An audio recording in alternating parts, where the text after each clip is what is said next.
D Y Chandrachud जी, attorney general Shri के वेणुगोपाल जी, supreme court bar association के अध्यक्ष श्रीमान विकास सिंह जी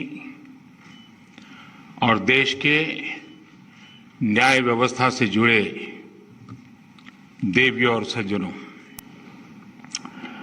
आज सुबह मैं विधायिका और कार्यपालिका के साथियों के साथ था और अब न्यायपालिका से जुड़े आप सभी विद्वानों के बीच में हूं। हम सभी की अलग अलग भूमिकाएं, अलग अलग जिम्मेदारियां और काम करने के तरीके भी अलग अलग हो सकते हैं, लेकिन हमारी आस्था, हमारी प्रेरणा, हमारी ऊर्जा का स्रोत एक ही है, हमारा संविधान। मुझे खुशी है कि आज हमारी ये सामूहिक भावना संविधान दिवस पर इस आयोजन के रूप में व्यक्त हो रही है। हमारे संवैधानिक संकल्पों को मजबूत कर रही है। इस कार्य से जुड़े सभी लोग अभिनंदन के अधिकारी हैं।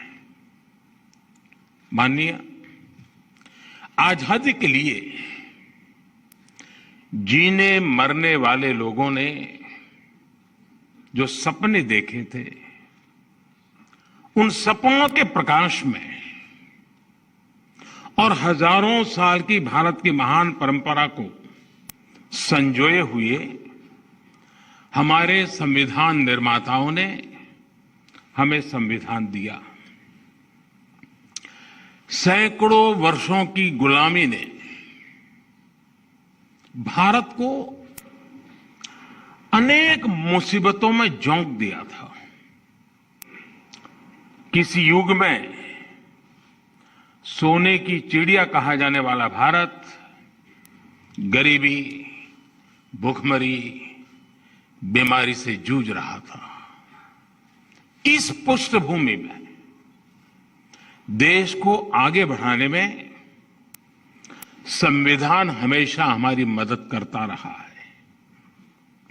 लेकिन आज दुनिया के अन्य देशों की तुलना में देखें तो जो देश भारत के करीब करीब साथ ही आजाद हुए, वो आज हमसे काफी आगे हैं।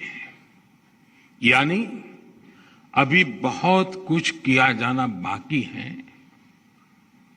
हमें मिलकर लक्ष्य तक पहुंचना है।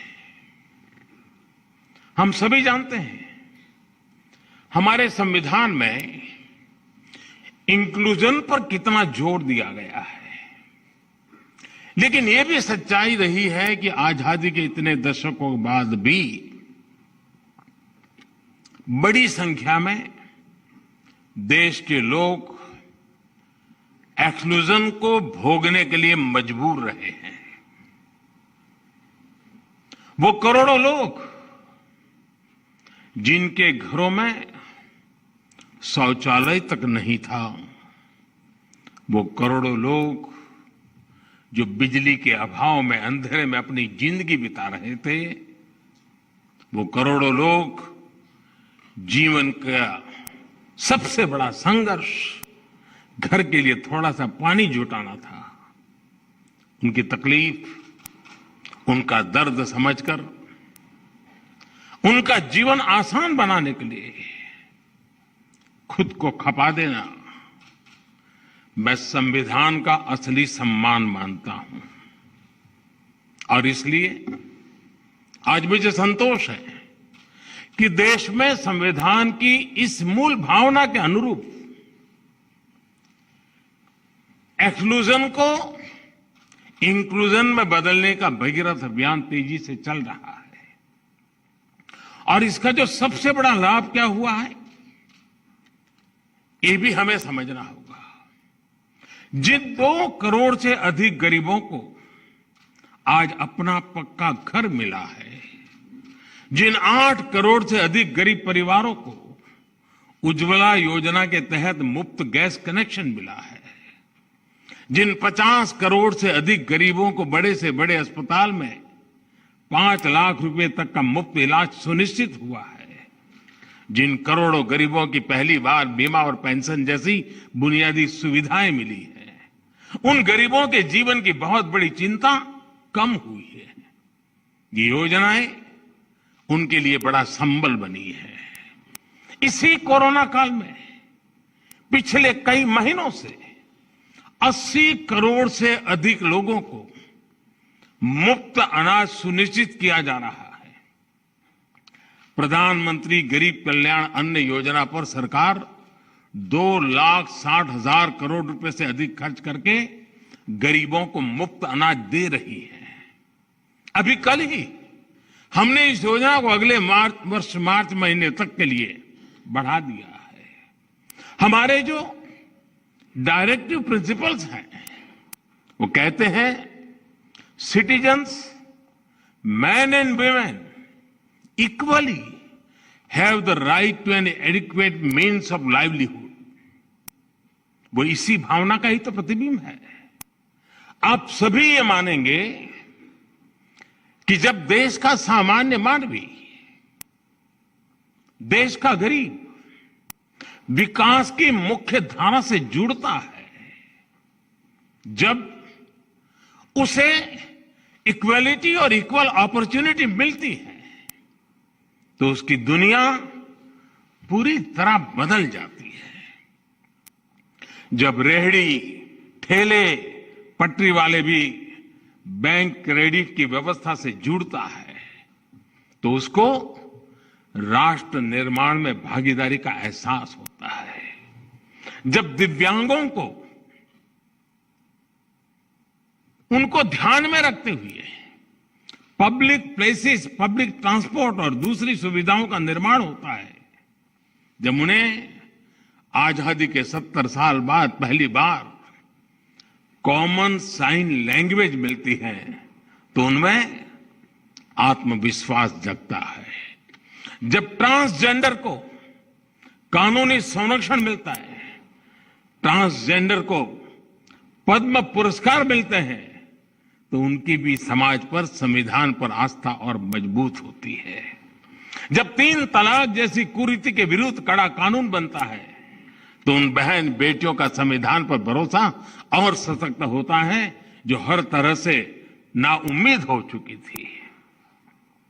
महानुभाव, सबका साथ, सबका विकास, सबका विश्वास, सबका प्रयास, ये संविधान की भावना का सबसे सशक्त प्रकटीकरण है। संविधान के लिए समर्पित सरकार विकास में भेद नहीं करती, और ये हमने करके दिखाया है। आज गरीब से गरीब को भी क्वालिटी इंफ्रास्ट्रक्चर तक वही एक्सेस मिल रहा है जो कभी साधन संपन्न लोगों तक सीमित था। आज लद्दाख, अंडमान और निकोबार, नॉर्थ ईस्ट के विकास, इन सभी क्षेत्रों पर देश का उतना ही फोकस है जितना दिल्ली और मुंबई जैसे मेट्रो शहरों पर है।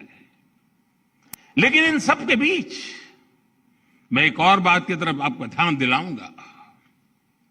आपने भी जरूर अनुभव किया होगा कि जब सरकार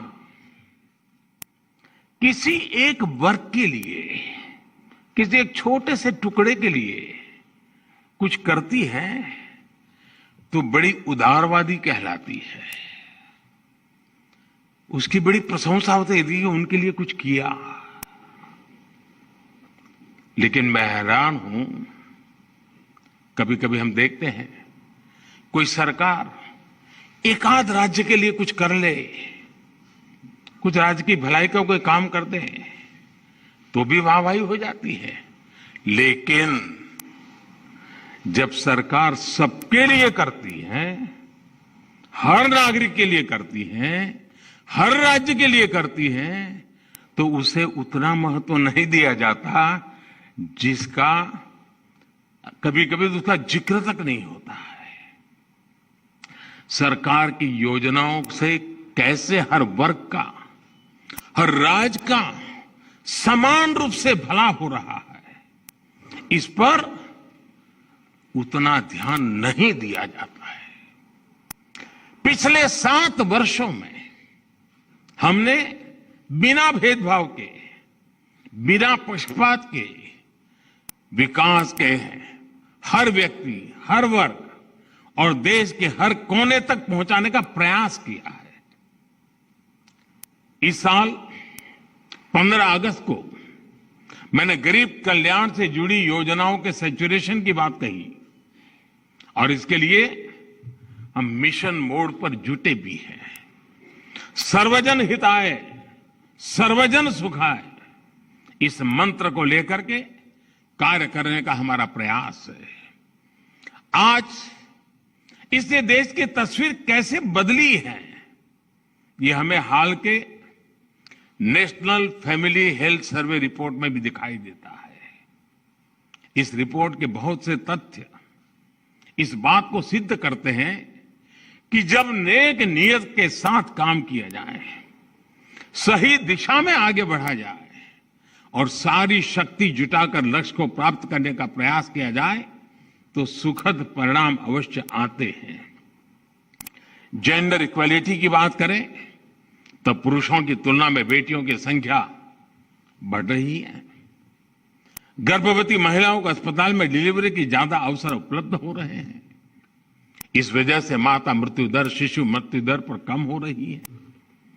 और भी बहुत सारे इंडिकेटर ऐसे हैं जिस पर हम एक देश के रूप में बहुत अच्छा कर रहे हैं। इन सभी इंडिकेटर्स में हर परसेंटेज पॉइंट की बढ़ोतरी सिर्फ एक आंकड़ा भर नहीं है, ये करोड़ों भारतीयों को मिल रहे उनके हक का प्रमाण है। ये बहुत आवश्यक है कि जन कल्याण से जुड़ी योजनाओं का पूरा लाभ लोगों को मिले, इंफ्रास्ट्रक्चर से जुड़ी परियोजनाओं समय पर पूरी हो। किसी भी कारण से हुई अनावश्यक देरी नागरिक को उसके हक से वंचित रखती है। मैं गुजरात का रहने वाला हूं तो मैं सरदार सरोवर डैम का उदाहरण देना चाहता हूं। सरदार वल्लभ भाई पटेल ने मां नर्मदा पर इस तरह के डैम का सपना देखा था।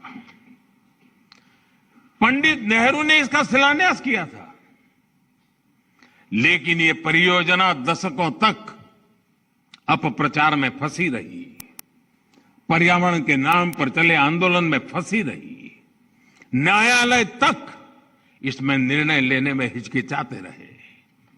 वर्ल्ड बैंक ने भी इसके लिए पैसे देने से मना कर दिया था। लेकिन उसी नर्मदा के पानी से कच्छ में जो विकास हुआ, विकास का कार्य हुआ, आज हिंदुस्तान के तेज गति से आगे बढ़ रहे डिस्ट्रिक्ट में कच्छ जिला है। कच्छ को इस एक प्रकार के रेगिस्तान जैसा इलाका,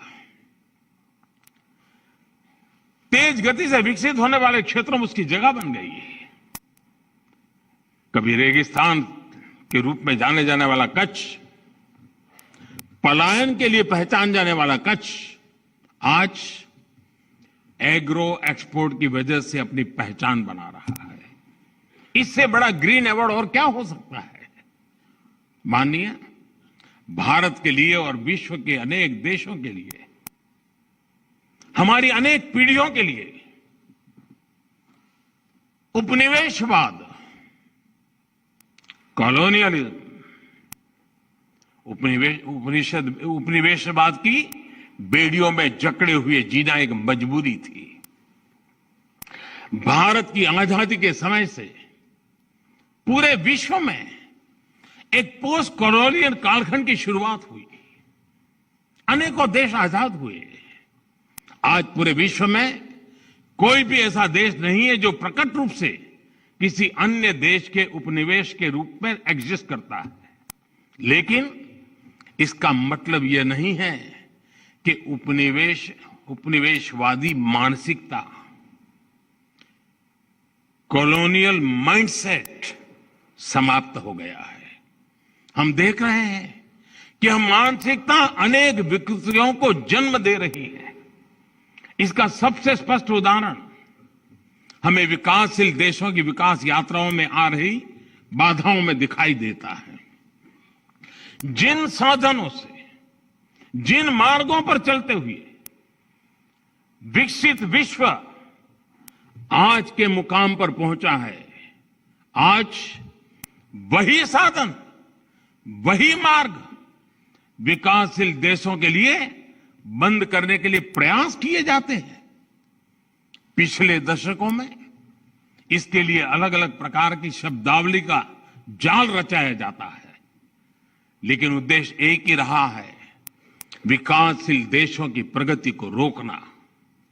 आजकल हम देखते हैं कि पर्यावरण के विषय को भी इसी काम के लिए हाईजैक करने का प्रयास हो रहा है। कुछ सप्ताह पहले हमने COP26 समिट में इसका जीवंत उदाहरण देखा है। अगर एब्सोल्यूट क्यूमुलेटिव एमिशंस की बात करें तो विकसित देशों ने मिलकर 1850 से अब तक, 1815 से अब तक भारत से 15 गुना अधिक उत्सर्जन किया है। अगर हम पर कैपिटा बेसिस की बात करें तो भी विकसित देशों ने भारत के मुकाबले 15 गुना अधिक उत्सर्जन किया है। अमेरिका और यूरोपीय संघ ने मिलकर भारत की तुलना में 11 गुना अधिक एब्सोल्यूट क्यूमुलेटिव एमिशन किया है। इसमें भी पर कैपिटा बेसिस को आधार बनाए तो अमेरिका और यूरोपीय संघ ने भारत की तुलना में 20 गुना अधिक उत्सर्जन किया है। फिर भी आज, और हमें गर्व है, भारत जिसकी सभ्यता और संस्कृति में ही प्रकृति के साथ जीने की प्रवृत्ति है, जहां पत्थरों में, पेड़ों में, प्रकृति के कण कण में, जहां पौधे में भी परमात्मा देखा जाता है, उसका स्वरूप देखा जाता है, जहां धरती को मां के रूप में पूजा जाता है, उस भारत को पर्यावरण संरक्षण के उपदेश सुनाए जाते हैं। और हमारे लिए ये मूल्य सिर्फ किताबी नहीं है, किताबी बातें नहीं है। आज भारत में लायन, टाइगर, डॉल्फिन आदि की संख्या और अनेक प्रकार की बायोडायवर्सिटी के मानकों में लगातार सुधार हो रहा है। भारत में वन क्षेत्र बढ़ रहा है। भारत में डिग्रेडेड लैंड का सुधार हो रहा है। गाड़ियों के ईंधन के मानकों को हमने स्वेच्छा से बढ़ाया है। हर प्रकार की रिन्यूएबल एनर्जी, उस क्षेत्र में हम विश्व के अग्रणी देशों में हैं। और पेरिस समझौते के लक्ष्यों को समय से पहले प्राप्त करने की ओर अग्रसर अगर कोई है तो एकमात्र हिंदुस्तान है। G20 देशों के समूह में अच्छे से अच्छा काम करने वाला कोई देश है, दुनिया ने माना है, वो हिंदुस्तान है। और फिर भी ऐसे भारत पर पर्यावरण के नाम पर भांति भांति के दबाव बनाए जाते हैं। यह सब उपनिवेशवाद मानसिकता का ही परिणाम है। लेकिन दुर्भाग्य यह है कि हमारे देश में भी ऐसी ही मानसिकता के चलते अपने ही देश के विकास में रोड़े अटकाए जाते हैं। कभी फ्रीडम ऑफ एक्सप्रेशन के नाम पर तो कभी किसी और चीज का सहारा लेकर। हमारे देश की परिस्थितियां, हमारे युवाओं की आकांक्षाएं, सपनों को बिना जाने समझे बहुत सी बार दूसरे देशों के बेंचमार्क पर भारत को तोड़ने का प्रयास होता है। और इसकी आड़ में विकास के रास्ते बंद करने की कोशिश होती है। इसका नुकसान ये जो करते हैं ऐसे लोगों को भुगतना नहीं पड़ता है। इसका नुकसान भुगतना पड़ता है उस मां को जिसका बच्चा बिजली प्लांट स्थापित न होने के कारण पढ़ नहीं पाता। इसका नुकसान भुगतना पड़ता है उस पिता को जो रुके हुए सड़क प्रोजेक्ट के कारण अपनी संतान को समय पर अस्पताल नहीं पहुंचा पाता।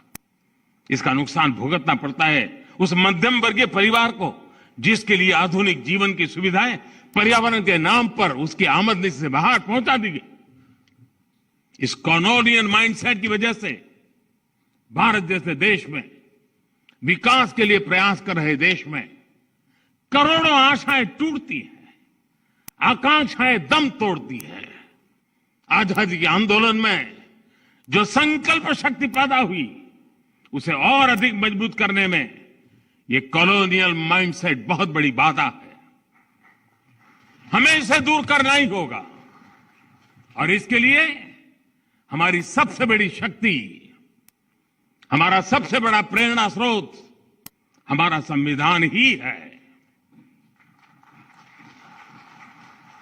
माननीय सरकार और न्यायपालिका दोनों का ही जन्म संविधान की कोख से हुआ है, इसलिए दोनों ही जुड़वा संतानें हैं। संविधान की वजह से ही ये दोनों अस्तित्व में आए हैं। इसलिए व्यापक दृष्टिकोण से देखें तो अलग अलग होने के बाद भी दोनों एक दूसरे के पूरक हैं। हमारे यहां शास्त्रों में भी कहा गया है, ऐक्यम बलम सामंजस्य, ऐक्यम बलम समाजस्य, ऐक्यम बलम समाजस्य तत् अभावे स दुर्बलः तस्मात् ऐक्यम प्रशंसन्ति दृढ़म राष्ट्र हितैषणी। अर्थात किसी समाज की, देश की ताकत उसकी एकता और एकजुट प्रयासों में होती है। इसलिए जो मजबूत राष्ट्र के हितैषी होते हैं वो एकता की प्रशंसा करते हैं, उस पर जोर देते हैं। राष्ट्र के हितों को सर्वोपरि रखते हुए ही यही एकता देश की हर संस्था के प्रयासों में होनी चाहिए। आज जब देश अमृत काल में अपने लिए असाधारण लक्ष्य तय कर रहा है, दशकों पुरानी समस्याओं के समाधान तलाश कर नए भविष्य के लिए संकल्प ले रहा है, तो ये सिद्धि सबके साथ से ही पूरी होगी। इसलिए देश ने आने वाले 25 सालों के लिए, जब देश आजादी की शताब्दी मनाता होगा, और इसलिए सबका प्रयास, इसका देश ने आह्वान किया है। निश्चित तौर पर इस आह्वान में एक बड़ी भूमिका जुडिशरी की भी है। महोदय, हमारी चर्चा में बिना भूले हुए एक बात लगातार सुनने को आती है, बार बार उसे दोहराया जाता है, separation of power. Separation of power की बात न्यायपालिका हो, कार्यपालिका हो या फिर विधायिका, अपने आप में बहुत महत्वपूर्ण रही है। इसके साथ ही आजादी के इस अमृत काल में, भारत की आजादी के 100 वर्ष पूरे होने तक, ये जो अमृत काल है, ये अमृत कालखंड में संविधान की भावना के अनुरूप कलेक्टिव रिजॉल्व दिखाने की आवश्यकता है। आज देश के सामान्य मानवी के पास जो कुछ है वो उससे ज्यादा का हकदार है। जब हम देश की आजादी की शताब्दी मनाएंगे, उस समय का भारत कैसा होगा, इसके लिए हमें आज ही काम करना है। इसलिए देश की उसकी आकांक्षाओं को पूरा करने के लिए कलेक्टिव रिस्पॉन्सिबिलिटी के साथ चलना बहुत जरूरी है। सेपरेशन ऑफ पावर के मजबूत अधिष्ठान पर हमें कलेक्टिव रिस्पॉन्सिबिलिटी का मार्ग निर्धारित करना है, रोड मैप बनाना है, लक्ष्य तय करने हैं और मंजिल तक देश को पहुंचाना है। माननीय, कोरोना काल ने जस्टिस डिलीवरी में टेक्नोलॉजी के इस्तेमाल को लेकर नया भरोसा पैदा किया है। डिजिटल इंडिया के मेगा मिशन में न्यायपालिका की सहभागिता है।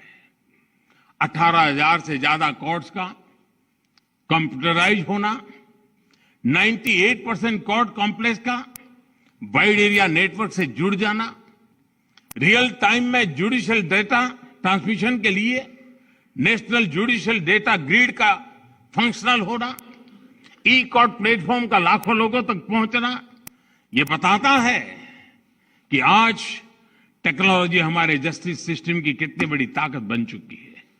और आने वाले समय में हम एक एडवांस जुडिशरी को काम करते हुए देखेंगे। समय परिवर्तनीय है, दुनिया बदलती रहती है, लेकिन ये बदलाव मानवता के लिए इवोल्यूशन का जरिया बने हैं। ऐसा इसलिए क्योंकि मानवता ने इन बदलावों को स्वीकार किया और साथ ही मानवीय मूल्यों को शाश्वत बनाए रखा। न्याय की अवधारणा इन मानवीय मूल्यों का सबसे परिष्कृत विचार है और संविधान न्याय की इस अवधारणा की सबसे परिष्कृत व्यवस्था है। इस व्यवस्था को गतिशील और प्रगतिशील बनाए रखने का दायित्व हम सभी पर है। अपनी इन भूमिकाओं का निर्वाह हम सब पूरी निष्ठा से करेंगे और आजादी के 100 साल से पहले एक नए भारत का सपना पूरा होगा। हम लगातार उन बातों से प्रेरित हैं जिस बात के लिए हम गर्व करते हैं, और वो मंत्र हमारे लिए हैं संगच्छध्वम संवदवदम संवो मनासानि जानताम। हमारे लक्ष्य समान हो, हमारे मन समान हो और हम साथ मिलकर उन लक्ष्यों को प्राप्त करें। इसी भावना के साथ मैं आज संविधान दिवस के इस पवित्र माहौल में आप सबको, देशवासियों को भी अनेक अनेक शुभकामनाएं देते हुए मेरी बात को समाप्त करता हूं। फिर एक बार आप सबको बहुत बहुत बधाई। धन्यवाद।